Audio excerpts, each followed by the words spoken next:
My name is Tiffany Smith. I'm going to be discussing an overview of ransomware, give some examples of organizations who have been victims of ransomware, and discuss their response to ransomware.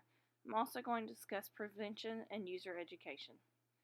So, what is ransomware? Ransomware stems from phishing. Our Georgia College Information Security and Compliance Officer, Hans Patrick, defines phishing as the fraudulent practice of sending emails purporting to be from reputable companies in order to induce individuals to reveal personal information, such as passwords and credit card numbers. The concept behind ransomware is actually pretty simple. Someone locks and encrypts a victim's computer and then demands a ransom to restore their access. Usually, there's a set amount of time in which the victim must pay, and if they don't, they will usually lose access forever. It should be noted that since ransomware is a crime, you're dealing with criminals, so just because you pay the ransom doesn't always mean that you'll get your access and files back. So, popular means of attack. New ransomware families are discovered every year, and there are 5 types of ransomware. Crypto malware is the program that performs the crypto mining, and it often goes undetected on a computer.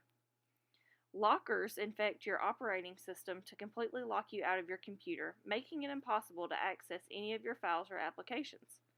Scareware is fake software that acts like an antivirus or cleaning tool.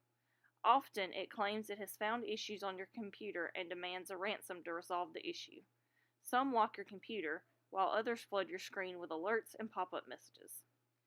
Doxware is also known as leakware, and it threatens to publish your stolen information online if you don't pay the ransom. Ransom as a Service, or RAAS, is a type of malware hosted anonymously by a hacker. It handles everything from distributing the ransomware and collecting payments to managing decryptors, which is software that restores data access, in exchange for their share of the ransom. The threat of ransomware is very active on the internet, so therefore it's important to take precautions to avoid becoming a victim. Now I'd like to discuss some examples of ransomware. First off, back in July, the governor of Louisiana, John Bel Edwards, declared a state of emergency after severe intentional security breaches hit computer systems in the city of Monroe School District, Morehouse, and Sabine. The declaration aids in the attack by calling for assistance from cybersecurity experts from the State Office of Technology Services, the Louisiana State Police, Louisiana National Guard, and other organizations including the FBI. Another example is back in March of this year, ransomware hit the court system in rural Jackson County, Georgia, between Atlanta and Athens. Jackson County had to pay the attackers $400,000 to get their files back. It was a sophisticated form of malware, but the exact type was not given. The third example is the DCH Health System of Alabama hospitals.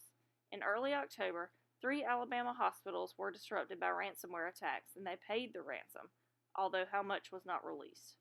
This was suspected to be from the group Ryuk, which has become a global threat. It is speculated that they are based out of Russia. The same article used for this also mentioned that in the first 9 months of 2019, at least 621 government entities, healthcare service providers, and school districts, colleges, and universities have been subject to ransomware attacks.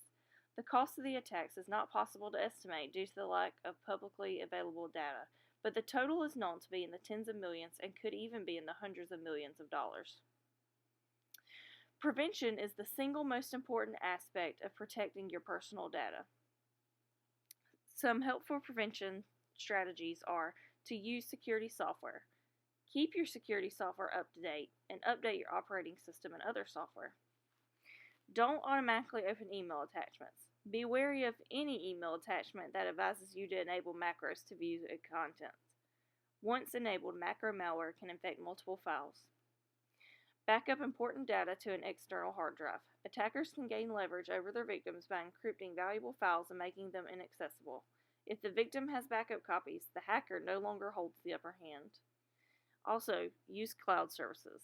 They can help mitigate a ransomware infection since many cloud services retain previous versions of files, allowing you to roll back to the unencrypted form. User education is the most important part of prevention.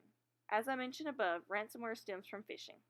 Check out this handy phishing flowchart created by Hans Patrick, our Information Security and Compliance Officer at Georgia College. This chart can help users make the best decisions about whether or not an email is fishy. If you fall prey to a fishy email and have logged in with your credentials, please report this immediately. Thank you for listening to my presentation.